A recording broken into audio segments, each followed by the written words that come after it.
Qu'est-ce qui pourrait faciliter la mise en œuvre des tests de dépréciation, estimés encore comme un exercice complexe? Alors l'un des éléments clés pour faciliter la mise en œuvre, c'est d'abord d'emporter la conviction de l'entreprise. Et pour cela, il faudrait que le chef d'entreprise soit convaincu de deux choses. C'est l'intérêt de suivre la valeur de son investissement. Deuxième chose, c'est l'intérêt de voir le test de dépréciation en fait comme une occasion de mettre en place une logique budgétaire dans l'entreprise et donc de se doter d'un outil de gestion performant.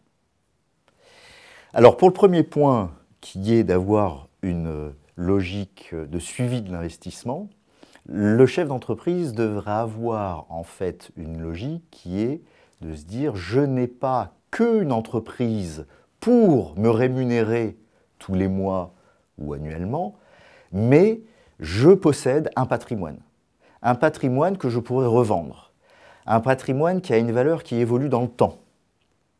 Et donc c'est intéressant de suivre sa valeur parce qu'aujourd'hui, finalement, assurer sa retraite, c'est aussi assurer la revente de son entreprise. Quelle est sa valeur? Voilà une première question importante. Et on ne devrait pas avoir de difficulté à convaincre un dirigeant de l'intérêt de suivre cette valeur-là. D'un autre côté, on a également le deuxième point qui est se doter d'un outil de gestion qui est le budget, des prévisions. En définitive, il y a un vieux dicton qui dit « gouverner, c'est prévoir ». Eh bien, ce dicton-là, c'est finalement faire des budgets dans l'entreprise et voir si oui ou non on est en ligne avec les budgets, pourquoi on est en retrait, pourquoi on est en avance d'ailleurs aussi, comment on peut capitaliser là-dessus. Et donc, c'est faire du budget, mais pour l'analyser. Donc, c'est mettre en place un processus. Je pense que là aussi, le dirigeant devrait parfaitement intégrer l'intérêt de se doter de ce genre d'outils de gestion. En revanche, pour une petite entreprise, là aussi, l'un des obstacles, outre l'intérêt, c'est le coût de mise en œuvre. Ça nécessite une compétence particulière. Si on ne l'a pas en interne, ça nécessite de faire appel à l'externe, à faire appel à son expert comptable et mettre en place un processus.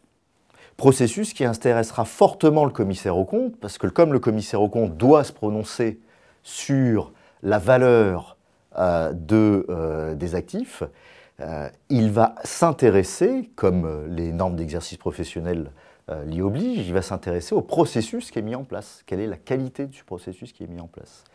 Et donc, si on externalise ce sujet-là, eh bien, ça a un coût. Un coût que les entreprises doivent mesurer avant de mettre en place le processus. Alors, équilibre entre intérêt et coût, voilà le plus important que finalement les chefs d'entreprise devront trancher. J'avais une autre question sur cette évaluation financière. Est-ce qu'elle intervient à d'autres moments clés en dehors des tests de dépréciation? Alors, l'évaluation financière devient omniprésente dans la comptabilité. Elle n'est pas là que pour les opérations financières. Elle est omniprésente dans la comptabilité, mais la comptabilité reflète les opérations financières. Alors, si on fait de l'évaluation pour les tests de dépréciation d'actifs, en réalité, il y a un autre rendez-vous où on fait de l'évaluation, et parfois plus complexe d'ailleurs. C'est le moment des acquisitions. Une entreprise aujourd'hui, quelle que soit sa taille, ce ne sont pas que les entreprises cotées qui appliquent les IFRS. On est dans le monde du plan comptable général. Ces entreprises-là, au moment de l'acquisition d'un fonds de commerce, je dis un fonds de commerce et pas un fonds commercial, un fonds de commerce, elles doivent allouer le prix d'acquisition du fonds de commerce.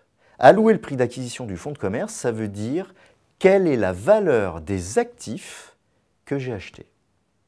Et pour ça, c'est la valeur actuelle, y compris des actifs qui n'étaient pas comptabilisés dans les comptes de la société qui était propriétaire du fonds de commerce. Je pense aux marques qui ont été créées, je pense à la relation clientèle, d'ailleurs qui est inhérente à un fonds de commerce. Tout ça, ça s'évalue aujourd'hui. Les évaluateurs savent évaluer ce genre d'actifs incorporels qui ne sont pas dans les comptes.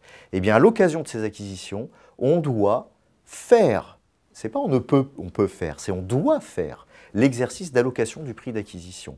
Et alors, en consolidation, évidemment, lorsqu'on achète une entreprise et que se dégage un écart de première consolidation, nous avons aussi l'obligation de faire cet exercice qui est l'allocation du prix d'acquisition en évaluant en valeur réelle les actifs et les passifs, y compris ceux qui ne sont pas comptabilisés, donc des immatériels.